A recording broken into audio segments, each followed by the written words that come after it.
Olá para você que está chegando aqui pelas nossas redes sociais, eu sou Fernando Calisto e esse é o Pode Ver, o podcast do Jornal Verdade. E por aqui você acompanha todos os sábados várias pessoas importantes e mais uma vez hoje estamos recebendo aqui uma pessoa super importante, super antenada, ligada nas redes sociais e também é uma pessoa que, vamos falar assim, ela mexe com um assunto muito importante. Estou recebendo hoje a Mônica Lima. Mônica Lima, que é advogada, isso mesmo, a Mônica é advogada do Direito da Família e hoje ela vai falar um pouco pra gente sobre tudo isso. Além disso, a Mônica Lima também é aqui articulista do Jornal Verdade e ela pertence a... Ela é sócia, né, do Lago Lima Advogados. Mônica, é um prazer receber você aqui pela primeira vez no nosso podcast e é maravilhoso ter você com a gente para esclarecer essas dúvidas, né, e a gente poder falar um pouquinho sobre o direito da família, que é um problema e uma coisa muito importante hoje em dia.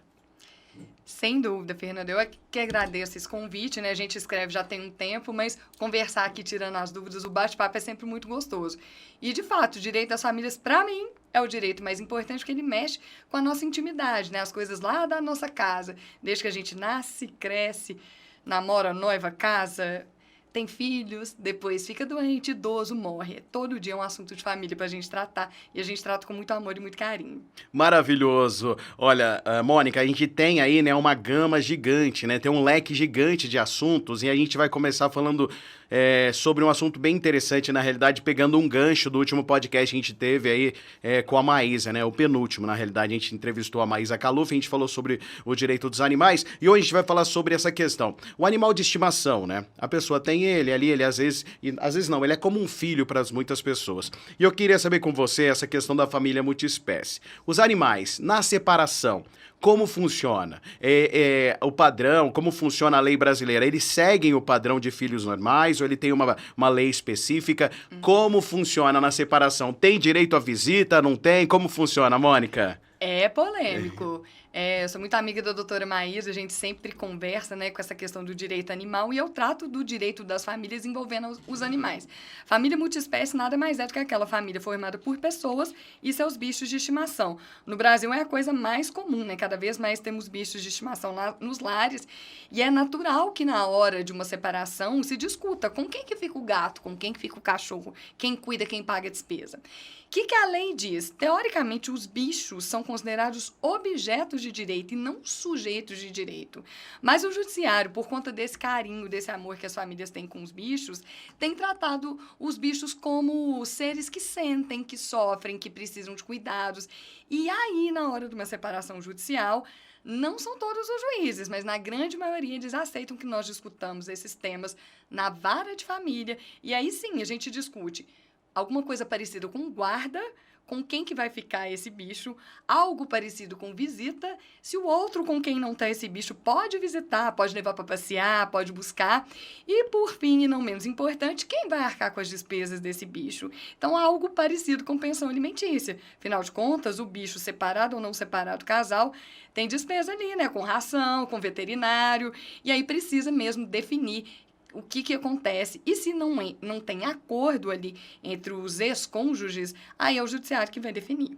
Depende do juiz, então. Não existe necessariamente uma lei específica que determina os animais, onde fica, onde vai. Não existe isso. Infelizmente não existe.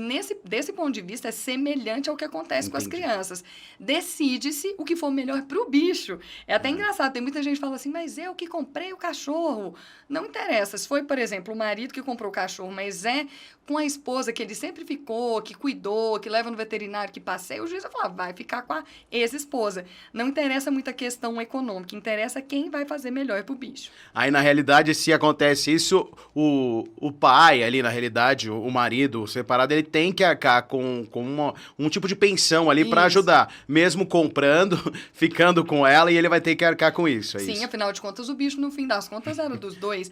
Da mesma maneira que se ele não comprou o bicho, foi a mulher, nesse exemplo que a gente está dando, claro. Ele tem direito de visitar, mesmo não tendo sido quem comprou. Por isso que a gente brinca que é um assunto sui generis. Não é sujeito de direito, mas também não é um simples objeto de direito. Então, a gente tem que observar o que é melhor para o bicho e ali, dentro das condições do casal, fixar dia de visita, passeio. Eu já fiz acordos assim, é bem interessante. Olha que legal, que legal. E às vezes as pessoas acabam ficando nervosas lá com relação a isso, né? O cachorro é meu, eu vou ficar com ele, não tem esse dá brigas, né, Mônica? Mas se der briga, é o judiciário que vai resolver e não tem essa, é meu e ninguém tasca. A maioria da justiça tem entendido nesse sentido que vai fazer o que for melhor, com equilíbrio, claro, para o animal. Maravilha, Mônica. A gente falando em divórcio, vamos pular para os filhos agora. A gente sabe que o divórcio, na realidade, na maioria das vezes, é sim um transtorno para os filhos, né? É um problema aí. A gente sabe que eles sempre querem que o relacionamento dos pais continue e tal, mas acabam não dando certo, se separam. E eu queria te perguntar o seguinte, como fazer essa transição, essa separação tranquilamente, sem que isso afete os filhos, afete o relacionamento ali deles, porque depois essa convivência vai ter que continuar. Nem se for para buscar o filho para o final de semana, nem se for para entregar a pensão. Então, como fazer isso, Mônica? Eu costumo dizer um negócio que as pessoas não pensam muito, que é o seguinte: pode acabar o casal amoroso, né? O casal conjugal, mas o casal parental nunca acaba. Sempre vai ser o mesmo pai e a mesma mãe, ou dois pais e duas mães, né? No caso dos casais homoafetivos, mas aquele vínculo da parentalidade, ele é eterno, você tem toda a razão. Por conta disso, independente do que aconteceu ali com o casal, você tem que ter um cuidado especial com a criança. Mas um detalhe, não se engane. A gente acha que as crianças não vão dar conta. Muitos pais evitam comentar, evitam explicar, achando que o menino não vai entender, que isso vai ser melhor para ele, mas não é. E aí vem a primeira dica. A primeira dica é que você fale com clareza com seus filhos sobre o que está acontecendo. Muito provavelmente seu filho já verificou ali uma briga, um mal-estar. A criança sente, a criança não é boba do que está acontecendo ali na família, né? Então, se esse casal tentou ali e verificou que realmente não vai dar mais para continuar o casamento, primeira coisa é chamar os filhos, conversar numa linguagem simples, numa linguagem tranquila, de acordo ali com a idade deles, com a maturidade deles, mas nunca mentir. E aí, segundo lugar, contando, não deu certo, o papai e a mamãe não vão morar mais juntos, deixar claro para essa criança, que aí é o número 2 que eu falo, que ela é amada. Independente se um ou outro sair da casa, muitas vezes é o pai, a criança fica com a mãe, mas pode ser o contrário também. Falar que o outro está saindo, mas vai continuar sendo o papai e a mamãe. Vai continuar convivendo, vai continuar amando, porque muitas vezes, se a criança não entende aquela dinâmica, ela pode se sentir culpada. Poxa, será que fui eu que fiz alguma coisa? E as crianças não querem ver os pais separados, então ela começa a arrumar coisinhas ali na cabeça dela que podem complicar. Então, primeiro, honestidade, clareza. Segundo, deixar ali evidente para essa criança que ela vai continuar sendo amada, não vai perder o contato e cumprir, viu? Porque tem uns que somem aí. É complicado. Às vezes a gente fixa ali regime de convivência, de visita e um ou outro some. Terceiro lugar, se você perceber que está muito difícil para essa criança, pode procurar um apoio terapêutico. Por que não? Muita gente tem dificuldade. Vou levar em psicólogo. Não, isso é coisa de doido. Quem já não ouviu essa frase? Às vezes, naquela situação, não só o casal, que também está ferido, todo mundo casa para ser para sempre. Exato. Mas às vezes não está certo, né? E com essa questão dessa sensação de falência, com essa tristeza, isso pode afetar a criança também. Se precisar, procura o ex-cônjuge, a criança, procura um auxílio terapêutico que vai dar certo. E por fim, 4, e não menos importante, converse com a criança só o que for de interesse da criança. Você não precisa ficar discutindo questão de convivência, questão de pensão. Quantas pessoas falam, seu pai não gosta de você, o papai não está mandando a pensão. E às vezes, sem intenção, mas repetindo essas frases no dia a dia, pode gerar na criança um afastamento. E ela não querer conviver com aquele outro, porque ela não entende a situação. Então, o problema do casal é o problema do casal, o problema da criança é o problema da criança. Não leve para a criança aquilo que não é de competência dela, né? Assunto de adulto é com adulto, assunto de criança é com as crianças. É interessante você tocar nesse assunto porque muitas famílias, né, acabam se separando, não deram certo, tal, mas o relacionamento é entre os dois. Só que o filho ali, ele é um filho e ele tem um relacionamento ótimo com o pai e com a mãe. E o que piora às vezes é o envenenamento, entre aspas, de uma das partes com relação ao filho, né? O filho acaba sendo envenenado e aí ele acaba tendo ranço, nojo, Sim, pegando raiva daquele pai ou daquela mãe e não tem não vai ter um relacionamento com aquela sim, pessoa sim. e não vai querer mais nada. Nem presentes ela aceita dessa pessoa. E acaba atrapalhando porque os dois são pais, né, Com Mônica? certeza. Isso aí a gente tem os dois lados de uma mesma moeda. Até falei isso no meu Instagram, 1 Minuto para a Família. Quem quiser seguir, me segue lá, que a gente sempre está falando sobre esse tipo de tema, que é, de um lado, a possibilidade da prática de alienação parental, que normalmente é aquele cônjuge que vai viver com a criança falando mal do outro, ou às vezes não é nem falando mal, mas comentando, sempre está escutando, a pensão está atrasada, ele não veio na visita. Isso cria ali um envenenamento, como você disse, pode criar, né? Na criança que ela quer se afastar. Mas o outro lado dessa mesma moeda é aquele que não está morando com a criança, por ali pelo acordo ou pela sentença do divórcio, ele deixa de visitar. Até comentei isso na sua primeira pergunta. Tem muitos pais e muitas mães que estão ali fixados. Olha, vai ser 2 vezes por semana, ou no final de semana, a cada 15 dias, e a pessoa não aparece. Muitas vezes a criança fica lá bonitinha com a sua mochilinha esperando o pai ou a mãe buscar e não vai. Ou arruma triste. uma desculpa, arruma... Então, do mesmo lado da alienação parental, ou melhor, na mesma moeda da alienação parental, tem o que a gente chama de abandono afetivo, que é essa falta de cuidado.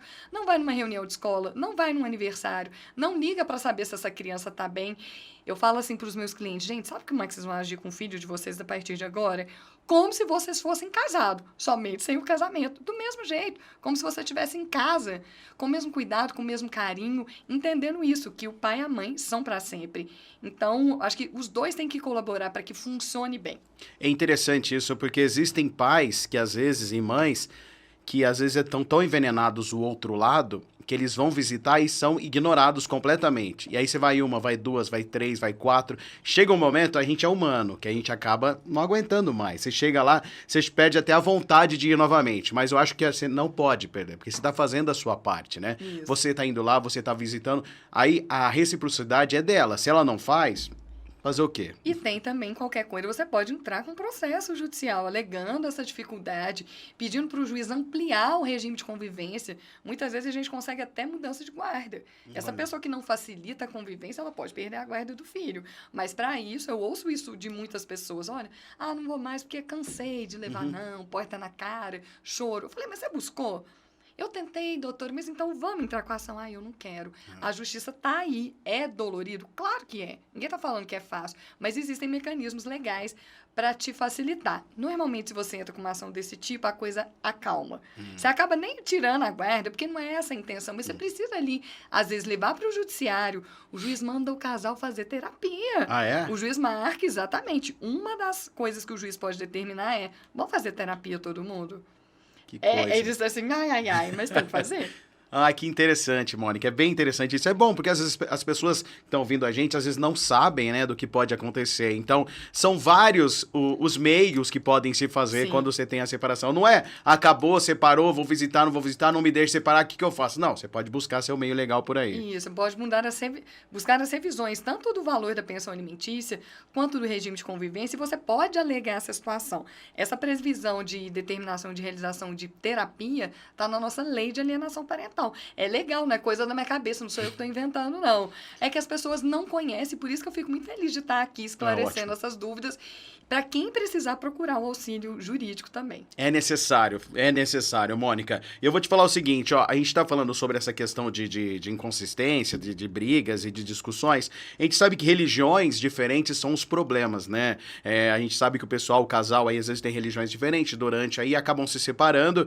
E aí, o que acontece? Como um dos pais, pai ou mãe, não quer que o outro frequente a religião do pai separado, então ele acaba proibindo de seguir os padrões, de fazer alguma coisa. A pessoa pode proibir, por exemplo, tá comigo no final de semana, eu tenho uma outra religião, quero levar meu filho à igreja, à sinagoga, onde quer que seja, e aí as pessoas não deixam, a mãe ou não deixa. O que tem que fazer nessa relação? Pode, não pode fazer isso? Complicadíssimo, que a gente está lidando com 2 valores, né? Um dos valores importantíssimos constitucionais, que é a liberdade religiosa, liberdade de crença. O Brasil é um estado laico, a gente pode ter a religião que quiser, inclusive não ter religião. E, aliás, tem muita gente sem religião, melhor que muita gente que tem religião. Não é isso que define caráter, né? Sim. E o fazer bem da pessoa. E Os casais separados também pode ser que tenham religiões diferentes. Como que funciona? Não pode proibir. Não pode proibir. O que é o ideal? A não ser que tenha sido combinado, que eles tenham concordado. Aí você tem que reconversar. Mas, regra geral a criança pode ir nas duas religiões. Acompanha. Se tá com o pai no final de semana, vai na missa com o pai. Se tá com a mãe no outro final de semana na espírita, vai no centro espírita. Se é uma pessoa do candomblé, vai no candomblé, não tem problema nenhum. O que importa é a criança poder estar com seus familiares. Se a família do pai, a família da mãe tem essa ou aquela, ela vai conhecer, vai participar. Até porque a gente sabe muito bem que na hora que ela fica adulta, é ela que vai decidir. Então, não tem problema nenhum. Se você levar isso para o judiciário, você vai passar vergonha. É melhor você conversar com o seu ex ou com a sua ex. Vamos combinar? Se você quiser, por exemplo, tem casais, eu conheço, que o menino faz evangelização num dia e faz o catecismo no outro, e tá tudo bem. Pensando que são todas as religiões que pregam o amor ao próximo, né?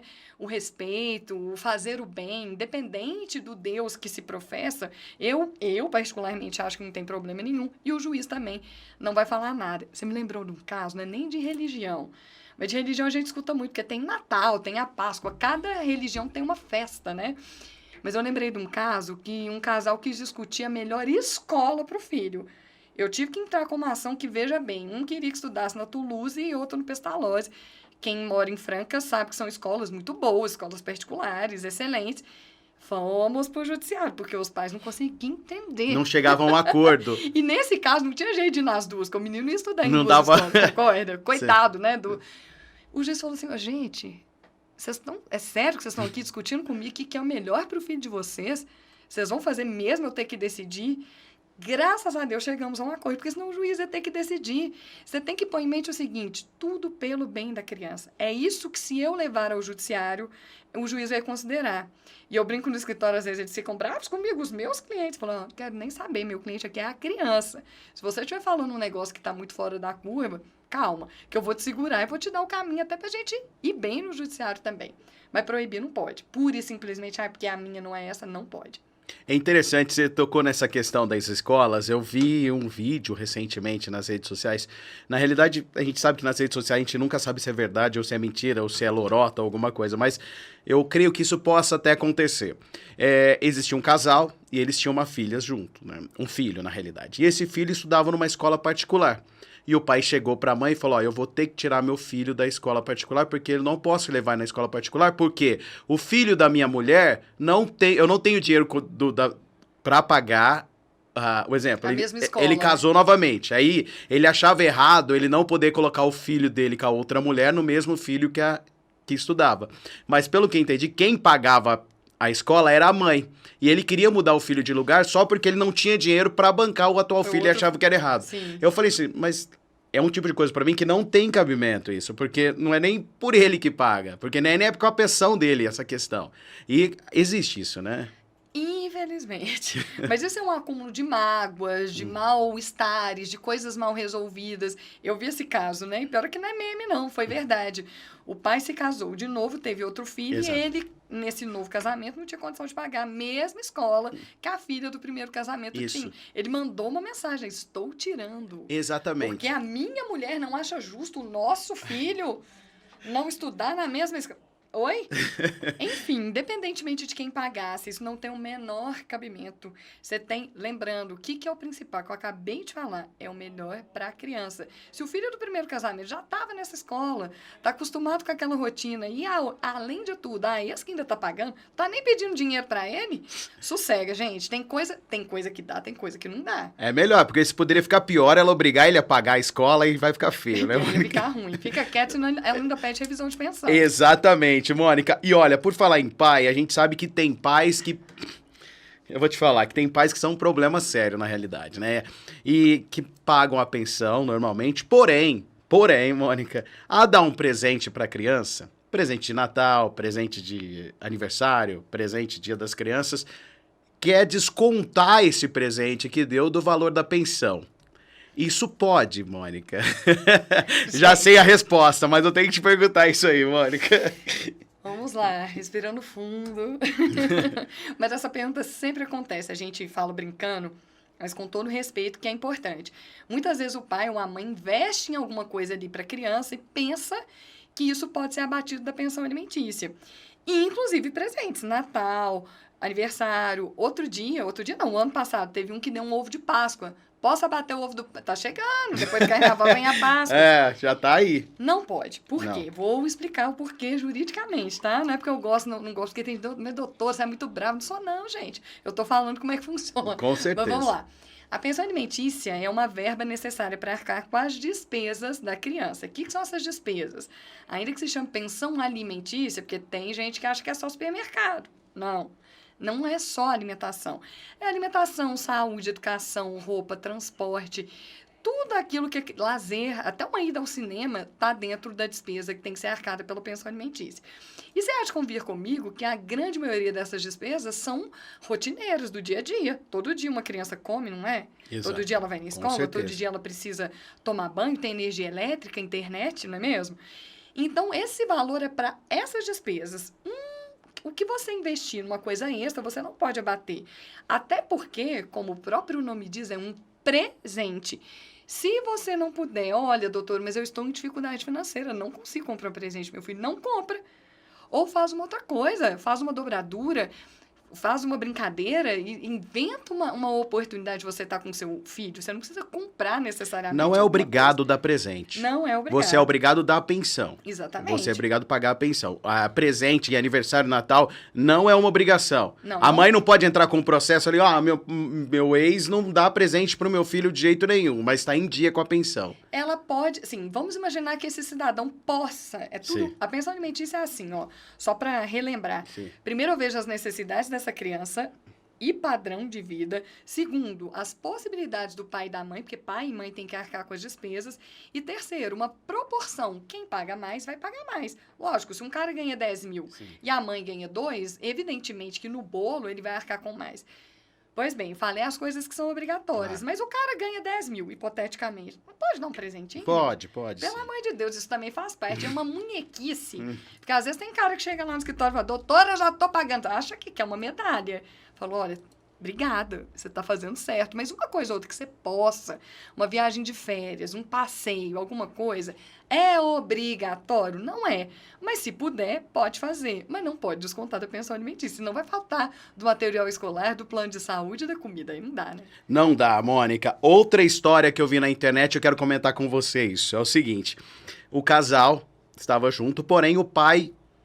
A guarda era da mãe, o pai estava com a guarda agora. E a mãe, no dia da pensão, mandou uma mensagem para o pai, alegando que ele não tinha depositado os R$ 700 da pensão, que ela precisava desse dinheiro, porque ela já tinha contado isso para pagar outras coisas e outros coisas. Mas ele pegou e falou assim, não, mas eu não tenho que dar a pensão. Eu tô com a guarda da criança agora, ou seja, eu não preciso mais dar pensão. Não, mas eu preciso desse dinheiro. Como que faz? Eu já tinha feito essa conta com esse dinheiro, então eu vou pegar a criança de volta. Mônica, nesse caso a gente vê que a criança é um mero objeto ali em rumo do dinheiro, né? Sim. Existe isso, né, Mônica? Infelizmente. Existe uma campanha da OAB São Paulo, inclusive eu faço parte da Comissão de Direito nas Famílias da OAB, tanto de lá quanto aqui de Franca, que é muito legal que a gente discute, né, os temas, as novidades jurídicas, mas uma campanha que se chama Criança Não é Mobília. Criança não é um negócio que você carrega pra cá, carrega pra lá. Tem uma história muito maior, né? Do cuidado ali, da segurança dessa criança. Mas, como eu disse, a pensão alimentícia serve para pagar as despesas de quem? Da criança. Logo, nesse caso que você comentou comigo, se a guarda mudou, mas a moradia é com o pai... Porque, às vezes, a gente tem que lembrar... Guarda independente de moradia. Tem casais, por exemplo, tem a guarda compartilhada, que significa nada mais, nada menos do que tomar as decisões em conjunto sobre a criança, mas pode ter uma única moradia.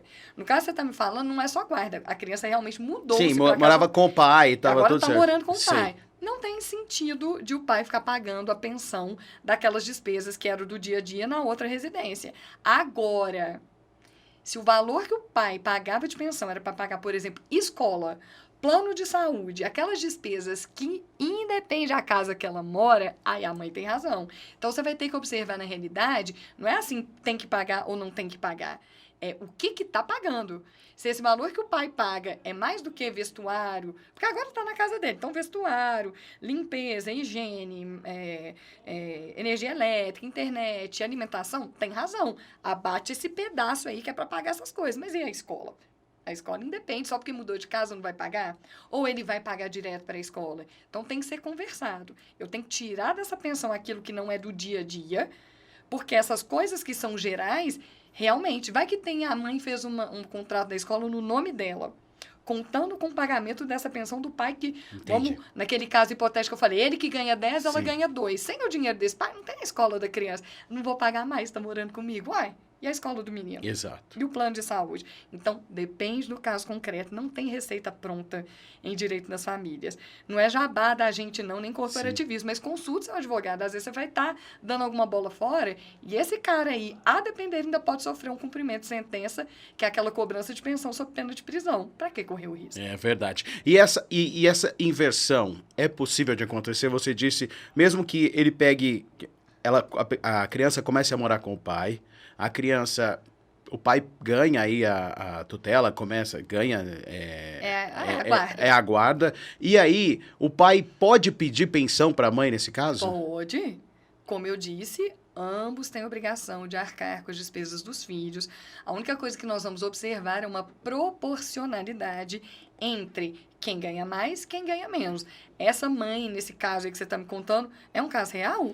Na verdade, eu vi na internet, eu não sei como... Pode até ser. Pode até ser, porque como a gente disse da primeira vez, não sei se é verdade ou não. Eu sei que dá para ver as mensagens que ela cobra, ela fala assim, ó, o que eu vou fazer agora? Eu preciso desses R$700, eu marquei lá, tinha que pagar brinco, pagar não sei o que, ela tinha uns problemas... não, isso não, né, gente? Tinha umas contas que ela tinha feito com isso, entendeu? Por isso que eu te pergunto, pode até ser um caso hipotético, mas a gente sabe que pode acontecer isso. Mas deixando bem, assim, evidenciado. Conta que for do filho que já tiver sido feita, tem até algum sentido. Sim. Agora, para pagar a conta dela, não tem sentido. Mas que sim, é possível. Aquele que reverte a guarda, ou se não aguarda, pelo menos a moradia, pode pedir pensão para o outro. Porque a obrigação é recíproca, só tem que considerar esse ponto que eu coloquei da proporcionalidade. Quem ganha mais, paga um pouco mais que o outro. Entendi. É regra de 3 mesmo. Tipo assim, ó, por exemplo, R$3.000, hipoteticamente, que é o custo da criança. O pai ganha 10, a mãe ganha 5. O pai vai pagar 2, a mãe vai pagar 1.000. Proporcionalmente aos ganhos de cada um. Há uma divisão proporcional, então, na realidade. Sim. Às vezes... E detalhe, muito advogado não pede isso nos processos. Eu olho assim, gente, vocês não estão fazendo isso certo. Põe assim, só assim, a mãe tem a obrigação de pagar 50 por...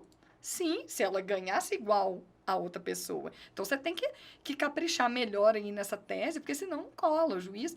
E também não tem mais, aproveitando, não tem mais negócio de 1/3 do rendimento. Não é mais, assim que eu ia te perguntar, não é mais 30%? Gente, mas nunca foi. Quem que disse isso? Você lembra quem te contou? Não, sempre... Não está na lei. Nunca ninguém me contou. Eu acho que é por osmose. As pessoas vão assimilando por outros e sempre falando que era 30%. E tem outra história também, que eu não sei se é verdade, que é 30% para... Ou seja, é esse valor para todos os filhos. Sim. Se você tem um filho com 1 ou com 10 mães, você vai tirar os 30% ou esse valor do seu salário para dividir para 1 ou para 10. É assim? Vamos por partes. Essa pergunta a gente não tinha nem pensado, mas ela é boa, porque ela é básica. Sim. Ela é coisa do dia a dia ali que as pessoas Você que levantou a bola, viu? Não, mas eu acho muito bom.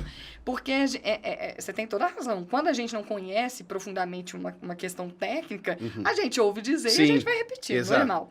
As mulheres no salão, os homens no boteco. Isso aí é a verdade. Ou as mulheres no boteco também. Exato. E os homens no salão também hoje em dia, né? Justamente.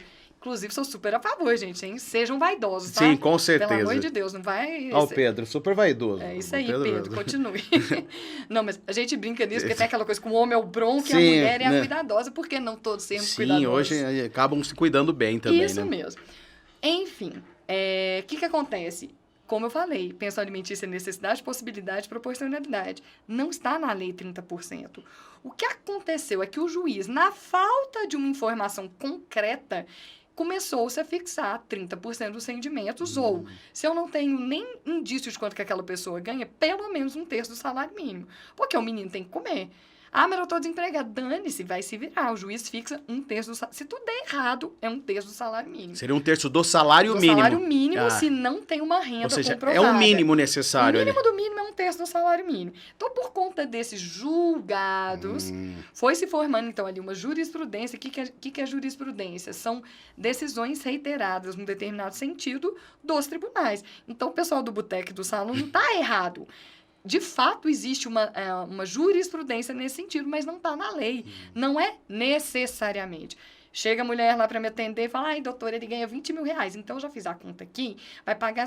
Eu falei, não é assim, vai pagar 6.666, que é exatamente os 30%. É 1/3 dos 20 mil, né? É onde o povo já se baseia, né? Já chega com o valor. Aí eu falo assim, pensa por que não pode ser assim. Vamos imaginar que essa mãe tem uma criança que gaste 2 mil reais. Por que o pai vai pagar 6.666? E 66, que é dízimo. Porque os 4 pode precisar depois, não pode precisar, não vai pagar mais do que precisa. Vamos lembrar dos requisitos?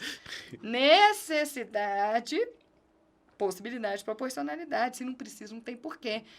Por essas e outras também, vou usar um exemplo assim, bem do além, bem longe da nossa realidade, que é do Neymar. Exato. O Neymar ganha milhões por dia. Imagina se ele fosse pagar 1/3 do salário para o menino dele. Paga muito, porque aqui no Necessidade tem estilo de vida. Claro que o menino estuda nas melhores escolas, faz viagens, só roupa de grife, melhor plano de saúde, né? Tem aquele seguro-saúde com Einstein. Tá certo, mas porque o pai tem condição. Mas precisa pagar 1/3 do salário. Pagar 300 mil por dia. Não tem sentido. Então, você tem que fazer essa proporção de uma maneira que seja equilibrada. É assim que funciona. Essa é a outra pergunta. Do 1/3 vale para os 3 filhos? Exatamente. 3, 10... Há controvérsias. Partindo-se do pressuposto que é uma lenda, né, criada pela jurisprudência, essa questão de 1/3, você concorda que às vezes 1/3 para 8 meninos não vai dar? Não vai dar. O que esse pai vai ter que fazer? Trabalhar muito, né? Porque vai ter que dar um jeito de bancar. Porque se ele não faz nada da vida, não trabalha, 1/3 de um salário mínimo hoje tá o quê? 350 reais, se der?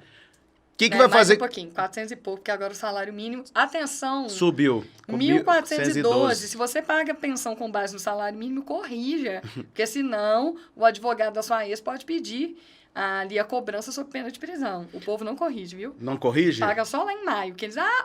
mudou o salário. Mas aí você pega uma... A pessoa tem 400 reais para pagar de pensão. São 8 filhos, dá 50 reais por dia. Não dá para comprar 1 quilo de carne. 50 reais por mês, né? Não é por dia, não dá para pagar... Você sabe que quando são os 8 de uma vez, acaba fazendo um acordo, uma sentença, o juiz acaba já equilibrando. O que acontece, no mais das vezes, pegando aquele exemplo que você deu, o pai se casou, teve ali 2 filhos, está pagando 1/3 do salário mínimo, 1/3 dos rendimentos, ou sei lá quanto. Ou 50%, sei lá, do salário. No acordo, teve acordo. Que seja. Aí ele casa. Aí ele tem outro filho. Aí o que ele faz? Primeira coisa, uma chance. Ele pede para diminuir a pensão? Porque agora ele vai ter outro filho. Entendi. Aí ele chega lá, oi, juiz, você tá bom? Como é que você tá? Beleza? Olha que beleza. Tô pagando aqui tantos reais aqui para esses meus 2, mas engravidei a moça ou casei de novo, seja lá o que for, vou ter outro filho ou já tive outro filho. A maioria dos juízes, pelo menos aqui em Franca, e eu, aliás, aplaudo, quando chega o cara falando isso, ele fala, parabéns, senhor fulano. Agora o senhor vai ter que arrumar um outro emprego. Olha, aumentou a família, vamos fazer bico, vamos trabalhar no final de semana, porque isso que você está querendo reduzir aqui não dá. Evidentemente, se for um valor bem mais alto, o juiz dá uma equilibrada. Às vezes o cara já paga ali metade do salário dele, porque fez uma coisa lá atrás. Para ele ali naquele momento dava, mas agora vem mais um, vem mais outro, e é muito. Porque aí fica muito desproporcional entre os filhos. A ideia é manter uma proporcionalidade, mas tem que ter um mínimo do mínimo. Sim. Senão, como você disse, nem um quilo de carne. Às vezes não paga a conta de água e a conta de luz. Não paga. Então, depende do caso concreto, mas a maioria dos magistrados dizem que ter outro filho sozinho, esse único argumento não é suficiente para a redução de pensão alimentícia. Interessante. Mônica, esse filho vai ter que correr atrás. Tem que correr, já que normalmente, quando você está casado e continua casado e tem 2 ou 3 filhos, você precisa ampliar também a situação, ganhar mais dinheiro. Então, é isso que é preciso. Volta naquela máxima. Trate seus filhos, enquanto separados, como se você estivesse junto ainda. Exatamente. Continuando falando sobre guarda, uma questão que eu acho que é até interessante, isso foi levantado recentemente para mim, eu falei, vou levar para a Mônica no programa. O casal tem um filho, casado, moram aqui no Brasil, e aí se separam. Aí ficam com guarda compartilhada, tem visitas. Aí a mãe começa a namorar, de fora do país. Vamos, Portugal, Espanha, Estados Unidos. E aí ela casa e vai embora. Ou seja, vou embora, vou morar lá fora do país. Como fica a guarda do filho ou da filha? Posso levá-la? Não posso levá-la? Como que funciona? Como que funciona? A legislação é clara que, no que concerne a moradia do filho, e mudança não é só de país não, tá? Mudança de cidade, mesmo dentro do Brasil. Independente de quem tem a guarda, os dois têm que concordar. Pode ser um caso que a ex-esposa tem a guarda unilateral, ela que decide tudo da criança, escola, plano de saúde, etc, etc. Mesmo assim, com a guarda unilateral, o pai teria direito de opinar sobre essa mudança, não só para fora do país, mas também para outras cidades. Então, assim, se o pai não autorizar, ela vai ter que buscar o judiciário, argumentando ali a necessidade de mudança dela. E aí, o que o juiz vai ver? O que é melhor para o filho. Isso a gente tem que lembrar sempre, isso está escrito na Constituição e também no ECA, no Estatuto da Criança e do Adolescente. O juiz não quer saber o que é melhor para o pai e para a mãe, o juiz quer saber o que é melhor para a criança. Pode ser que seja uma oportunidade dessa mãe, ela demonstra ali que o menino vai ter uma escola boa, que ela vai vir umas 3 vezes por ano, usando seu exemplo aí para o Brasil, vai passar lá 2 semanas de uma vez com o pai, depois vai passar mais um tempo, depois tem as férias. Se ela consegue demonstrar que ela vai ter uma estrutura que faça com que essa criança fique bem, assistida e acolhida na outra cidade ou outro país, bem como que não vai perder a convivência com o outro genitor, normalmente a justiça autoriza. Mas não necessariamente. É um processo. Vai depender do caso concreto. Mas só levar, falar, eu vou mudar, vou levar, não pode. Ah, mas eu tenho a guarda. Não pode. Quer dizer, então, que isso depende da judicialização. Vai ter que entrar nessa questão. Se o casal não chegar num acordo, tem que chegar nesse ponto. É triste. Mas, às vezes, é necessário. Você sabe o que é uma coisa necessária também? Você falou até de um caso extremo, de mudança, né? Os pais precisam autorizar até viagem. Férias? Até viagem. Aí é para fora do Brasil. Sim. Dentro do Brasil tem umas regras, que depois a gente vem falar sobre isso, que tem assim, se for de ônibus é de um jeito, avião é de um jeito. Mas imagine que você queira levar Pra Disney. Pra Disney. Você separou da sua esposa. E aí fala, oi, vou levar os meninos pra Disney. Nossa, que legal, que bacana, que legal. Aí ela fala, não vai. Gente, mas acontece. Mas dá um quiprocói. É raro, mas sempre acontece. Argumenta-se qualquer coisa para não deixar essa criança viajar. Que ela não está acostumada, 12 horas de viagem, 11 horas de viagem, vai estar frio, ela vai comer mal, ai, que não sei o quê, nananana. Aí você, que é o que vai viajar, tem que entrar com uma ação na justiça pedindo para o juiz suprir essa autorização não dada do outro para que possa, emitir passaporte, você não consegue nem emitir passaporte. Não consegue. Não. E também comprar as passagens e partir. Bom, eu não gosto de contar dos casos lá no escritório, mas teve um caso semelhante assim que a gente conseguiu porque não tinha risco para a criança. Porque o juiz observou isso. Poxa, vai com a mãe. Nesse caso lá do escritório, foi com o avô e com a avó. Tinha até grupo que ia cuidar dessa criança. O juiz falou, não tem nada de mal.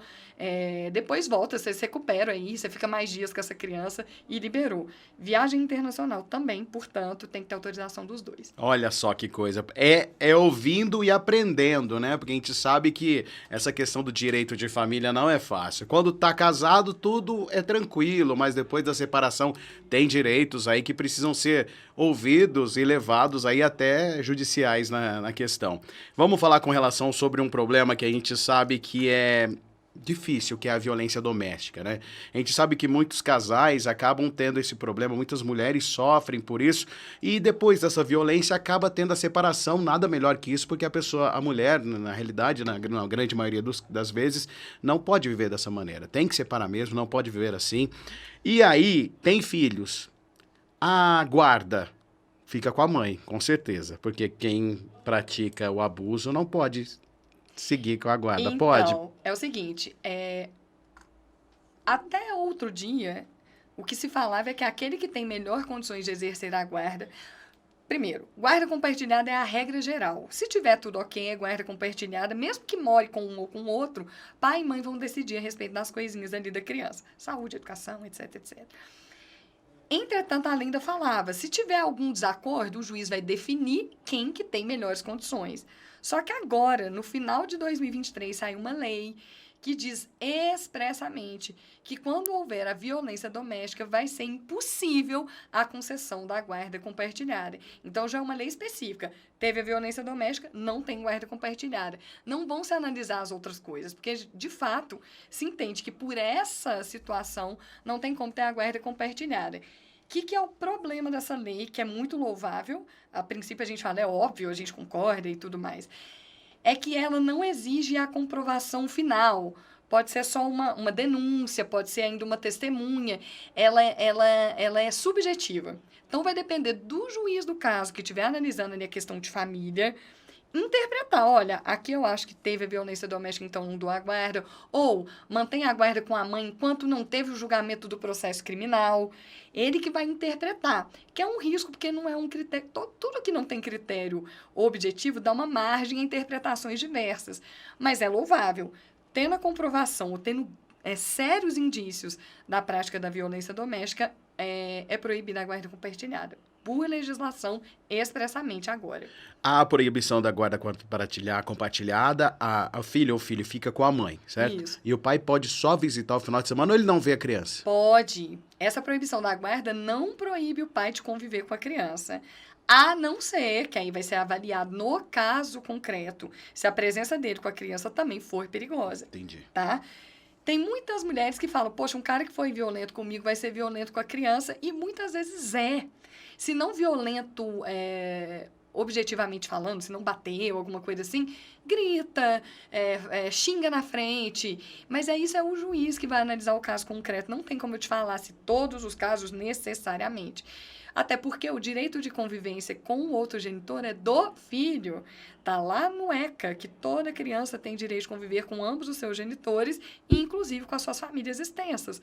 Os avós, os primos, os tios, para tentar manter essa convivência. Pensa, se já está ruim para a criança e ela ainda não pode conviver com os outros, ou pelo menos segura o pai por enquanto, mas deixa ainda visitar a vovó, não deixa perder esse vínculo com a outra família. Mas vai ser avaliado no caso concreto. Entendi, Mônica. Mônica, com relação às crianças órfãos de feminicídio, elas teriam direito à pensão? Isso é uma novidade também de 2023. Essa pensão, sim, mas não é uma pensão igual à pensão alimentícia. É uma pensão fornecida pelo Estado, uma política afirmativa para facilitar essas crianças que ficam sem as mães. Por quê? Você pode imaginar que a criança que perdeu a mãe, não necessariamente, mas no mais das vezes, pode ter sido o marido, o companheiro, o namorado, às vezes o próprio pai dessa criança. Então, você imagina, a criança sem a mãe e o pai preso. Seu pai é. Né? Às vezes o pai não é beneficiário do INSS a título de receber um auxílio reclusão, alguma coisa do tipo que seria para benefício da criança, que aliás outra dúvida que o pessoal tem. Auxílio reclusão não é para quem está preso. Auxílio reclusão é para os dependentes daquele que foi preso. Imagina esse pai preso por feminicídio. Se ele sempre trabalhou, pagou o INSS, é um benefício previdenciário voltado aos seus dependentes. Mas não sendo o caso, sendo uma renda familiar muito baixa, criou-se uma legislação que aí é o próprio governo que vai dar ali uma pensão no valor de um salário mínimo para aquela criança, para poder arcar com a despesa dela. Afinal de contas, quem que vai arcar sem a mãe e o pai preso? Isso acho nada mais do que justo, né? Porque não tem quem pode sofrer e suprir, né? Vai ficar com os avós. Às vezes os avós nem dinheiro para poder criar Sim. mais uma criança tem, né? Sim. Então é um problema, eu acho interessante. Às vezes fica com os irmãos mais velhos, mas é bem essa situação, é uma análise de renda. Mas aí o governo, como vários outros benefícios assistenciais, como o LOAS, né, que é aquele benefício de prestação continuada, que é quando a pessoa não tem condição, criou-se também essa figura que ela não é previdenciária, ela é assistencial para crianças vítimas do feminicídio que necessitem desse auxílio. Certo, Mônica. A gente falou sobre separação, falamos sobre férias, mas tem uma dúvida sobre férias que eu quero perguntar para você, é o seguinte, os pais separados... E aí a mãe não deixa o filho ficar as férias escolares com o pai. O que precisa fazer? Não tem essa de não deixar, gente. Bom, vamos lá. Porque às vezes ela questiona o seguinte, ó, no tempo de escola fica direto comigo. Aí o tempo que poderia ficar comigo nas férias vai ficar com o pai, não pode ficar comigo? Não dá pra dividir? Lógico, dá para dividir sim. Aí nós estamos falando do que chama direito de convivência familiar. O direito de convivência, ele não é só em relação ao dia a dia, finais de semana alternados, um dia de semana um busca na escola, outro leva, sei lá. A gente pode combinar de diversas maneiras, a gente chama isso até de plano parental. Como é que vai ser a convivência no dia a dia com essa criança? Dentro desse plano parental também está a festa de final de ano. Eu tenho que combinar Natal, Réveillon, eu tenho que combinar feriados, Carnaval, Páscoa, etc. E as férias também. É um período de convivência maior. O que costuma acontecer? Se o casal não entra num acordo e tem essa polêmica, porque eu sempre penso assim, ó, casais, combinem vocês. Vocês têm capacidade.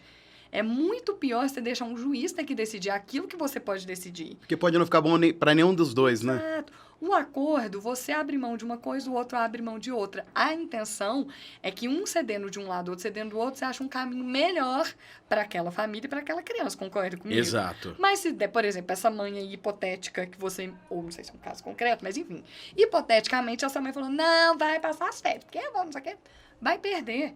Vai perder. Então, a gente entra com a ação judicial pedindo a fixação de um regime de convivência que contemple também as férias. Normalmente 15 dias com um, depois 15 dias com outro, ou se não 15 dias exatos, metade do período, por exemplo, férias de julho, são férias menores, às vezes são 20 dias, então 10 com um, 10 com o outro. Férias mais longas, criança pequena, acabei de fazer um acordo de um processo que está em trâmite ainda, mas chegou às férias, combinei com a advogada para encontrar, doutor, vamos uma semana com um, porque a criança não é tão, ela tem 5 anos, não é tão novinha, mas ainda pequenininha, Sim, ela não sim. fica tanto tempo. Ficou uma semana com o pai, uma semana com a mãe, uma semana com o pai, uma semana com a mãe.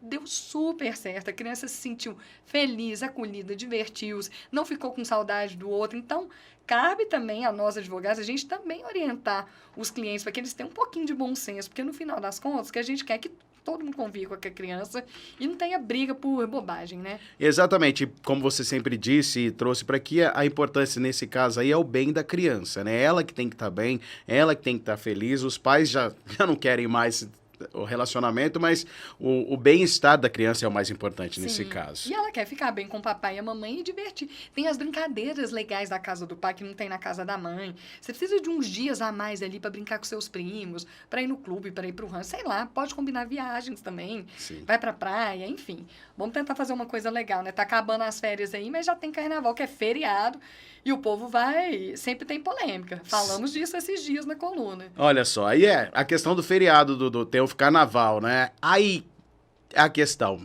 tem que entrar num acordo, né? Porque Sim. suponhamos que os dois querem o carnaval e os dois querem a criança. E aí? Aí, como é que costuma funcionar? Alterna. Se um ano ficou com tá. A, no outro fica com B. Agora você vai ficar em Franca mesmo, não vai viajar. Pega um dia, um leva lá no Castelinho, outro dia o outro pega, leva lá no, sei lá, no Beach-King, onde tem a gente, nos locais aqui, outros locais bacanas que tem de carnaval, mas o que interessa é que seja equilibrado. Se vai viajar, combina com antecedência, troca. Olha, o outro carnaval passou comigo, mas eu arrumei uma viagem. Conversa, gente. Troca o outro feriado que você que ficaria, cede. Fala, então você fica na Sexta-feira Santa? A gente tem que ser inteligente. Pra que brigar por pouca coisa? A vida já tem muito problema pra gente ficar brigando por besteira. Com certeza, Mônica. E eu vou te perguntar uma coisa com relação à empresa, empresarial, né? A pessoa precisa levar o filho no médico, né? Leva no médico. E aí a empresa quer descontar aquele dia do funcionário. Pode isso, Mônica? Olha, isso é uma coisa tão difícil, porque pela CLT a pessoa só tem direito a um dia. Isso que eu ia falar, tem direito a um dia para levar no médico. Isso. Mas eu queria saber que criança que fica doente uma vez por ano só. Boa. Isso é uma coisa assim, pela lei o patrão não é obrigado a liberar. Mas você concorda que se você tem um funcionário, que é um bom funcionário, que te atende, cara bacana, conversa, libera. Mas isso não é regra. Se não tiver previsto, na CLT não está previsto, na CLT é um dia por ano. Se não tiver previsto nas convenções coletivas, que eventualmente a convenção coletiva daquela categoria econômica pode prever, olha, aqui, por exemplo, sei lá, para o sapateiro são 3 dias. Você tem que seguir essa regra, que essa regra de convenção, ela vira lei também. Mas e se não tiver? Eu sempre sugiro, nosso escritório A gente trabalha muito com empresas também, a gente faz empresarial, faz trabalhista, faz o família. Então, a gente sabe que tem conflitos ali de interesse, mas a gente entende, inclusive como empresários. Eu sou empresária, eu tenho funcionária, que você tem que ver o bem-estar do seu funcionário. Se a criança está doente, você não vai liberar o cara para ir? Detalhe, que eu quero até chamar a atenção, pedir também aos empresários que prestem atenção de não liberarem só as mães. Muitas vezes as mães saem, os pais não liberam os pais, porque tem esse quê que é melhor a mãe levar no médico. Numa dessa, a mãe leva no médico, para de trabalhar, abandona o trabalho. Que seja uma coisa equilibrada, que os patrões liberem tanto pai quanto mãe para poderem levar os meninos, mas pela regra é só um dia por ano, infelizmente. E tem essa questão também após o nascimento, né? Que a mãe tem os seus dias lá, que ela pode... E o homem agora também passou a ter, né? O homem agora tem, após nascer o filho, ele pode ficar um tempo, né? Ah, não, mas aí você está falando já das Sim, licenças maternidade. Já tem a licença, a mulher tinha 5 paternidade. meses de licença maternidade, se eu não me engano, né? Mas não é assim, que ela tem 5 meses de estabilidade, é que soma... São 4? São 4 meses. 4 meses mais um de férias que normalmente pega. Que normalmente junta, aí depois tem... Aí após a volta tem, acho que, 45 dias de estabilidade, é isso? Se eu não me engano. Mas é estabilidade que não pode mandar embora, mas não significa que ela pode ficar com a criança. Não, na realidade que ela vai mandar... Mas que ela depende. pode... Não é mandada embora, Isso. é 45 dias de estabilidade ali que ela ainda tem, pode voltar a trabalhar. Mas, na verdade, são 4 meses de licença e 30 dias de estabilidade que dão 5 meses. Ah, entendi. O que acontece é que elas somam as férias para ficar mais tempo. Entendi. Se for o caso, se essa criança estiver doente, se tiver alguma necessidade especial, aí ela pode arrumar um atestado ali e negociar e ver com o patrão o que libera. Mas não é fácil não, viu? O que eu já vi é muitas mães ficarem esse período todo cuidando da criança, na hora que volta acaba a estabilidade é mandada embora. A mesma coisa acontece no dia a dia com essas mães que saem muitas vezes. Tem mães que têm crianças com necessidades... eu não vou nem usar necessidades especiais, que confunde com criança com deficiência.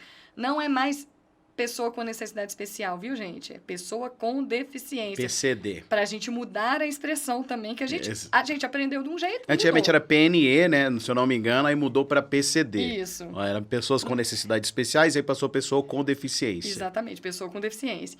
E nem é deficiente, porque senão você pega muito na deficiência. É uma pessoa cuja característica é ser deficiente. Mas imaginemos uma criança que tem algum problema de saúde, que ela tem que fazer hemodiálise, que ela tem que... Essa mãe vai ter sempre que estar saindo. Pensa aqui o que acontece na prática. Às vezes é uma funcionária excepcional. E o patrão, às vezes, não tem paciência com aquilo. Porque é por isso que eu falo do conflito de interesse. Ele precisa daquela profissional ali. Mas será que não dá para equilibrar? Ela cobre no outro dia, faz uma hora extra, compensa. Vocês fazem um acordo ali entre vocês. Eu sempre recomendo que isso seja feito. Embora eu recomendo que você traga outro profissional aqui para falar dos direitos. Quando tem criança com deficiência especificamente, você tem direitos a mais. Você tem mais tempo para levar no médico, mais tempo de afastamentos, que são legislações específicas. Eu tenho até um colega que depois eu te indico, não sei se você já tem alguém aqui para te indicar. Não, me passa depois que a gente organiza. Que é um cara bacanérrimo, colega meu de escola, e que se especializou no atendimento a crianças com deficiência, em especial, mas não somente crianças autistas, e tem uma série de norminhas, desde aquela de direito ao professor auxiliar na sala de aula. Então, é um negócio bem interessante que as pessoas não conhecem e não buscam. Às vezes, as pessoas têm até esse problema em casa e não sabem os direitos que elas realmente têm devido a essa falta que precisa. Eu acho bem interessante a gente trazer isso, porque o Estado, às vezes, dá esses direitos pra gente, a gente nem conhece. A gente acaba sofrendo por coisas que realmente a gente poderia melhorar por direitos que a gente tem e a gente não conhece. A gente acaba pecando por essa falta de conhecer muitas coisas, né, uma coisa que outro dia, que nem eu sabia, né, porque na minha área, mas porque tinha uma criança no escritório com essa necessidade, em 2021 saiu uma lei colocando que as crianças com TDAH podem ter esse professor, esse auxiliar em sala de aula, e a mãe não sabia. Porque eles falavam, antes isso não era considerado uma deficiência apta a ter esse profissional na sala de aula. Eu falei, como é que eu vou fazer com meu filho? Eu falei, peraí, vamos ver. E tem uma lei de 2021, que é muito recente. À medida que as coisas vão acontecendo, que as leis surgem, no direito isso é muito interessante. O fato social, ele acontece antes da lei alcançar. Então, está acontecendo aquele problema ali. Alguém vai, opa, nós vamos regulamentar isso daqui? Felizmente, isso, entre outras coisas várias, foram regulamentados. Depois vale a pena que a gente conversar sobre isso. Vale sim, com certeza, Mônica. E eu vou te perguntar uma coisa com relação à separação. As mulheres, na maioria das vezes, é o lado mais frágil, né, da separação, porque às vezes acabam sofrendo mais depois. O que eu quero te perguntar é que como segurar ou manter a segurança financeira após a separação. A gente sabe que as mulheres acabam sofrendo mais. Às vezes algumas deixam de trabalhar para ser mulher, entre aspas, vamos dizer assim, dona de casa. Aí há a separação, ela não tem emprego. Como voltar? Às vezes é nova, 43, 44 anos. Como voltar ao mercado de trabalho, sendo que você está afastado durante muito tempo? E o que você como uma especialista nessa área, o que você diria para essas mães ou para as pessoas que sofrem esse problema? Sim. O que eu diria, primeira coisa, para nem deixar o problema acontecer, o primeiro ponto. A gente falou muito aqui de conflitos, né, de coisas que acontecem depois da separação, mas eu sou muito favorável ao estabelecimento de regras preventivas. Por exemplo, nesse caso, depois eu vou falar que faz depois, mas antes, se você pensar bem, você vai procurar o seu advogado. O advogado ele vai fazer para você o que a gente chama de pacto antinupcial. Pacto antinupcial é um documento feito antes do casamento, onde você fixa regras diversas de como vai funcionar o seu relacionamento. Entre essas regras, além de regime de bens, eu posso fixar também, por exemplo, mas não somente, indenização por ano que a mulher deixar de trabalhar para cuidar da família. Uma indenização por ano. Eu posso fixar uma indenização por filho. Ó, a mulher teve 3 filhos, então vamos fixar que a cada filho ela vai ter uma indenização de 100 mil, sei lá, whatever. Aí o céu é o limite, porque não há proibição legal de a gente criar essas regras que são feitas de comum acordo antes do casamento. O que é o porém? O porém é que se você não faz essas regras, depois do término, mesmo usando o seu exemplo, os maridos, né, os ex-maridos, sabendo dessa situação, não vão indenizar. Vão dividir os bens do jeito que tiver que dividir. E aí, o que a gente tem que fazer? Pedir pensão alimentícia para isso. Só que é controverso. Hoje em dia, a pensão alimentícia para ex é uma exceção. Antigamente, que era mais comum ter a figura da dona de casa, era mais fácil. Hoje em dia, eu tenho que demonstrar que essa pessoa não tem condição de voltar ao mercado de trabalho, por exemplo, uma idosa que nunca trabalhou, ou que ela vai ter dificuldades de voltar porque ficou um tempão sem trabalhar, sem estudar, sem fazer mestrado, sem doutorado, sem pós, e o cara crescendo profissionalmente, né? E aí o juiz vai fixar uma pensão alimentícia, só que de modo provisório. Normalmente ele fixa 2, 3 anos de alguma verba ali para dar conta das despesas dessa mulher até ela se recolocar.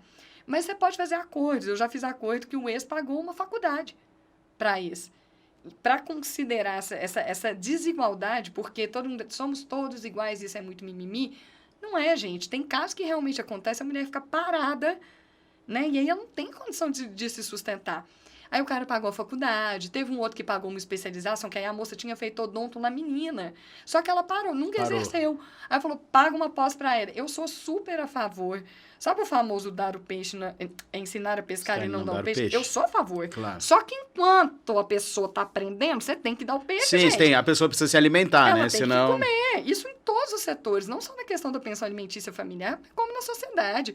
Há grupos aí que têm mais necessidades, que se a gente não imaginar que eu preciso dar alguma coisa enquanto ela se capacita, você vai ter um monte de miserável. E tá lá na Constituição, não é a doutora Mônica, não é mimimi. Um dos nossos princípios é a erradicação da pobreza e diminuição das diferenças. E outra coisa, só para novidade, para acabar essa história aí da mulher, como garantir? Está tendo uma revisão do nosso Código Civil que vai prever uma série de alterações no direito das famílias. Vou fazer um artigo sobre isso também. E uma das alterações previstas é o que se chama alimentos compensatórios. O que é isso? É uma pensão tipo uma indenização. Não é um dinheiro para sobreviver, tipo pensão alimentícia para pagar aluguel, alimentação, etc, etc. É isso. O cara, ele cresceu de tal maneira financeiramente, e a mulher ficou aqui... estagnada. Paga-se uma indenização, que são esses alimentos compensatórios por esse período todo. Entendi. Em que ela, não nos enganemos, tema do último Enem, ela trabalhou, ela só não foi remunerada. Exatamente. Então, aguardem. É uma proposta, tem um projeto ainda sendo avaliado, feito por especialistas do IBDFAM, que é o Instituto Brasileiro de Direito das Famílias, do qual faço parte, fundei o núcleo de Franca desse instituto, criando ali novidades e situações para acolher situações que antes não eram previstas. E esse caso eu acho bem interessante. Vamos ver se vai sair, se vai passar. Bom, eu quero só entrar um pouquinho mais nesse assunto, que eu achei interessante que você disse uma coisa, eu quero só tirar uma dúvida com relação a isso. Você disse que pode ser feito aí, antes de mais nada, um acordo, né? Um acordo antes do casamento. A gente sabe que antes do casamento, no namoro, tudo é lindo, tudo é maravilhoso, tá tudo maravilhoso, caso com você, vou até o céu, vou onde você quiser. Por isso que é bom fazer um acordo antes, meninos É isso que eu vou te falar.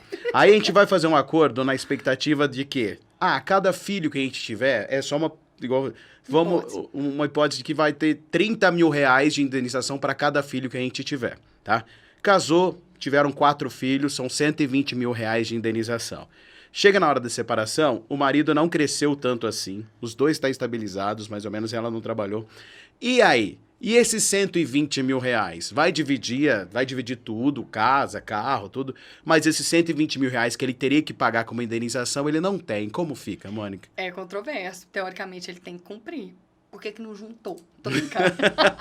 Durante o casamento. A hora que tiver no 120, fazer isso aqui é pra quando eu for separar. Vai fazendo a poupança, gente. Você não tá ganhando mais que a sua mulher? Ela não tá cuidando dos meninos, gente? Já vai guardando esse dinheiro. Você não combinou? Agora vem, não posso, não sei o quê.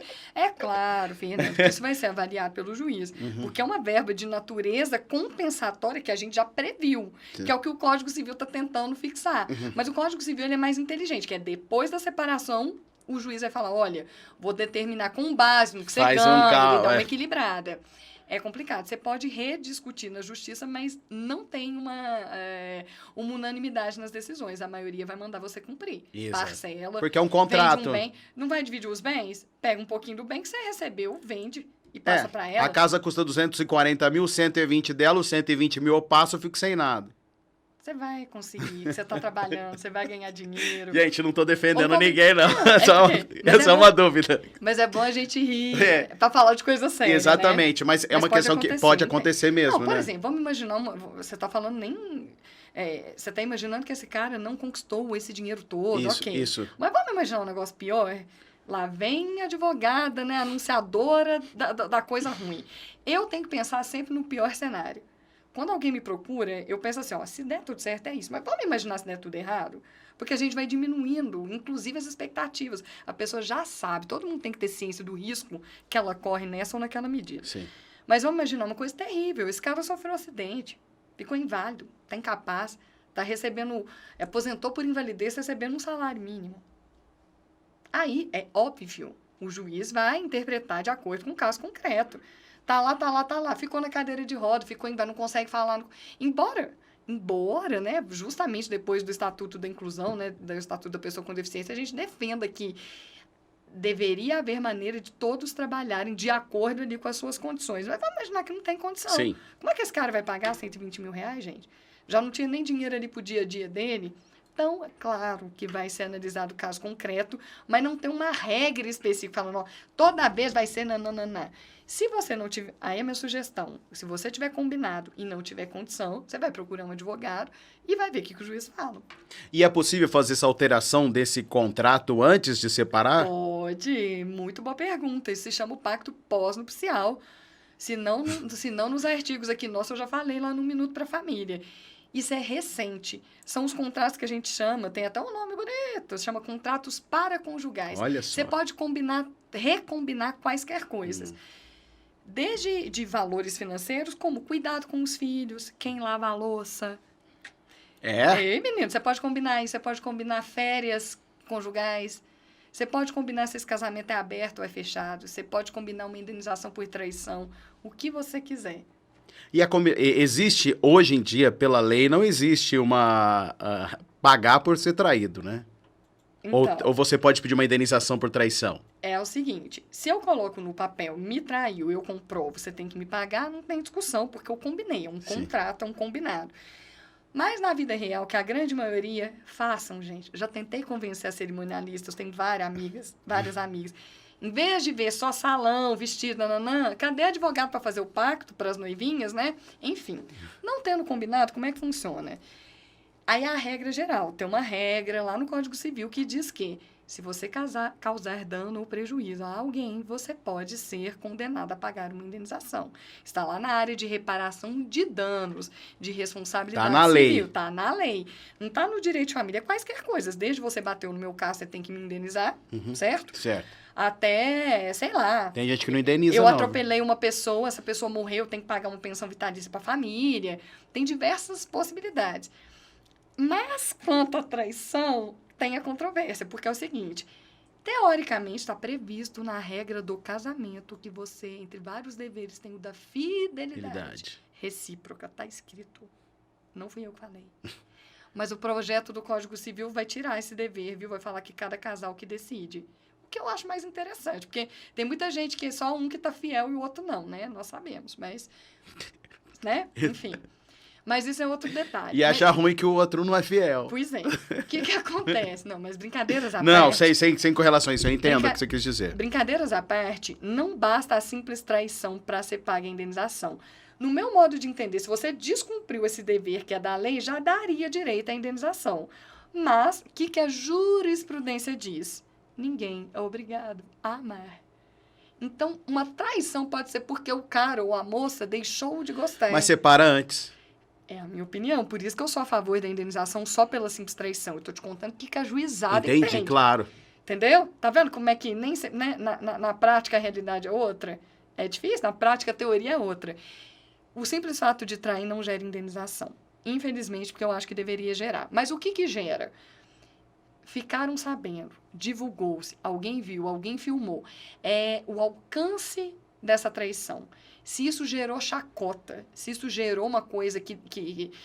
Não é só assim, fiquei sabendo porque eu descobri numa mensagem do meu marido. Essa é uma traição para a justiça não indenizável. Eu vou entrar nisso aí. Ela é pequenininha. Agora, alguém colocou na internet, tirou foto, todo mundo viu, todo mundo ficou sabendo. Podem ser processados os dois, quem divulgou e quem traiu. Aí sim, por conta do alcance desse dano moral. É só assim que a justiça entende que é cabível a indenização por traição. Lamentavelmente. Você entrou nessa questão de descobrir pelo celular. A gente sabe que às vezes você só descobriu a traição porque você viu o celular do marido ou viu o celular da esposa ali. Porém, você não poderia ter olhado no celular da sua esposa, porque isso não pode. Eu não sei se é o que você combinou. Tá lá no seu conta, no pacto, no céu que não, você mas pode segundo a lei, a gente não pode, Sem né? pacto. Sem pacto. Não pode olhar pro celular do outro. Não, tá certo. Aí você não pode usar essa informação num processo de separação. Teoricamente, não pode. Porque você pode ser processado com relação a isso. Ou se não é processado, normalmente não vira processo. Não vira nada, mas pelo não menos o pode juiz ser usado. não admite essa prova. Porém, se a conversa for com você, se você Assim, participar da conversa, se eu printar pode. a minha conversa, mas se uma conversa de outrem, Não vamos pode. dizer assim, você não pode usar. Não pode. Que coisa, né? Que coisa, Que porque coisa. é controverso, né? É, Porque, muito assim, estranho. isso é o que a gente chama de verdade formal, ela se sobressai à verdade real. Todo mundo sabe, mas como o meio de obtenção dessa prova não foi legal, isso para todos os sentidos, não é só no família não, no direito penal também é assim.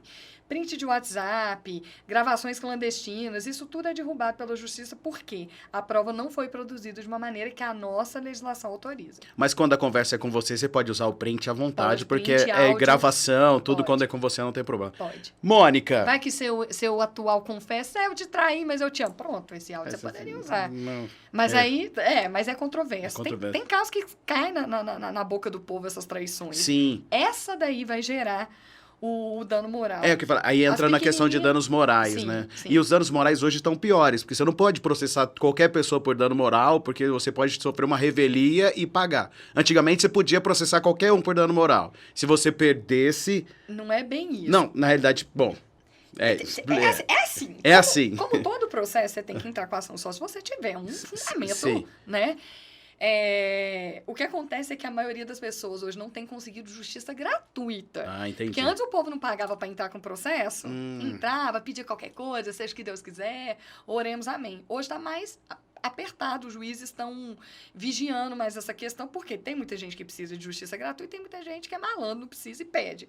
Então, não tendo a justiça gratuita, se você perde, você tem que pagar os honorários do Você outro tem que pagar as advogado, custas, você tem que pagar entendi. Você não tem que pagar o simples processo. o processo em si. O juiz pode, eventualmente, condenar também por ali má-fé processual, Ok. alguma coisa, mas é tudo dentro da questão processual. Entendi. Ou se você que tiver sofrido dano, vou dar um exemplo pra gente acabar.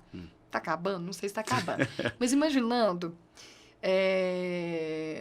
um exemplo que você processa e de repente você pode ser processado.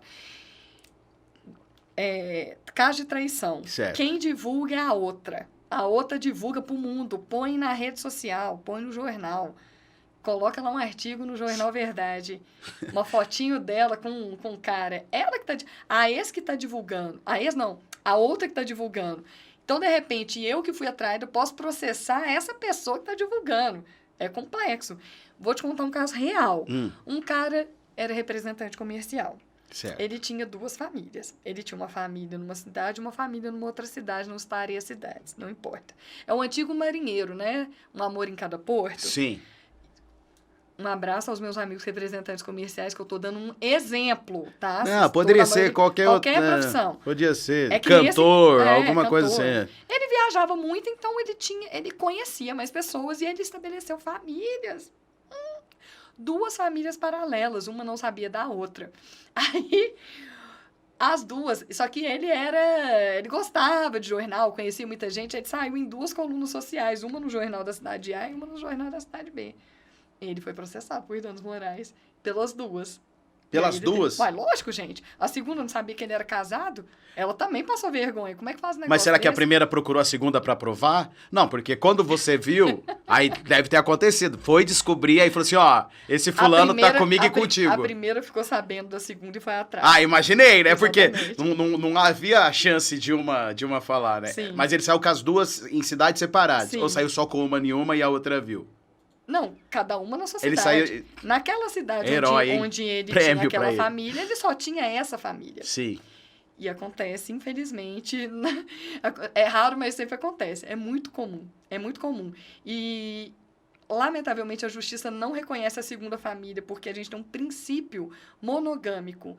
Mesmo formando mesmo uma união estável, tendo filhos, sendo conhecido, união pública contínua e duradoura com uma família, que é o requisito da união estável. A STF disse num julgamento de 2022, se não me engano, que a segunda família não pode ser reconhecida.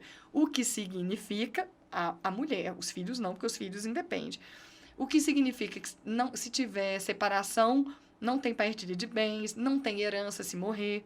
É tenso, então dá uma investigada. E como que a gente determina qual que é a primeira? Por data de unificação? Porque se você não casou em nenhuma das 2, vale a que você teve o primeiro relacionamento. Sim, mas normalmente é um casamento num e uma união estável no outro. Entendi, Aí é fácil de provar. entendi. Mônica, maravilhoso receber você aqui. A gente tem assunto para ir durante muito tempo. Eu quero agradecer sua participação. Você vai voltar para a gente poder falar sobre isso. Você deu uma dica aqui em off, a gente falar no mês de março, falar sobre os direitos da mulher também. A gente vai falar sobre isso. Bora. Com certeza, eu vou te chamar, já até te convido para voltar em março novamente para a gente falar sobre isso. Mas eu quero que você deixe uma mensagem ou fale alguma coisa que a gente não falou por aqui sobre isso. É um prazer ter você com a gente. Muito obrigada. Eu que agradeço pela oportunidade, que eu costumo dizer que o direito de família é o direito mais importante, como eu citei no começo, né? Não fique em dúvida, não. Se você estiver apertado, estiver passando por uma situação complicada, procure auxílio. Muitas vezes você precisa de um auxílio, inclusive psicológico, para tomar algumas decisões, algumas medidas. A gente fica com medo, fica receoso que vai ter algum problema. Auxílio psicológico e o auxílio jurídico. É difícil, pode ter muitas dores envolvidas, um caso de falecimento de alguém da sua família, um caso de um fim de casamento, a gente sabe que não é fácil. Mas a melhor coisa é procurar um profissional de confiança para você trilhar ali o melhor caminho e sempre bom senso, educação, equilíbrio. Você não precisa transformar sua vida num inferno por conta de um problema familiar. Afinal, podem ter términos, mas a vida segue, né? A vida continua. Eu costumo dizer que mesmo um divórcio, eu não falo que é um fim, é um recomeço. Então, recomeça com calma, com tranquilidade, com respeito ao outro, respeito aos seus filhos, vai dar tudo certo. Aí só uma questão pra gente finalizar antes, eu quero que você passe seu arroba do Instagram sim, novamente. sim. E só uma questão. Às vezes muita gente pensa o seguinte, eu tenho um primo que é advogado, especialista, e vou separar, vou usar meu primo, ele vai fazer esse papel para mim. O melhor é procurar um advogado da família, na realidade, nesse caso, porque é baseado em todas essas questões, não é verdade? Sim. Então, a gente falou isso, parece que a gente está se autoprotegendo, Não, mas eu concordo plenamente. Foi assunto de artigo nosso aqui também no jornal. É a mesma coisa, se você machucou o seu joelho, você vai num dermatologista ou no ortopedista? Você vai no médico especialista. Aquele especialista, ele estudou aquilo ali, ele se pós-graduou, ele fez um mestrado, ele frequenta congressos, ele está mais habilitado, né? Não é que um outro advogado, seu primo, seu amigo, seu vizinho, não possa fazer. Faz. Não existe uma proibição. Todos os advogados estão aptos, legalmente falando, tendo a OAB tudo bonitinho, para tratar de qualquer assunto. Mas nada melhor do que procurar um advogado especialista.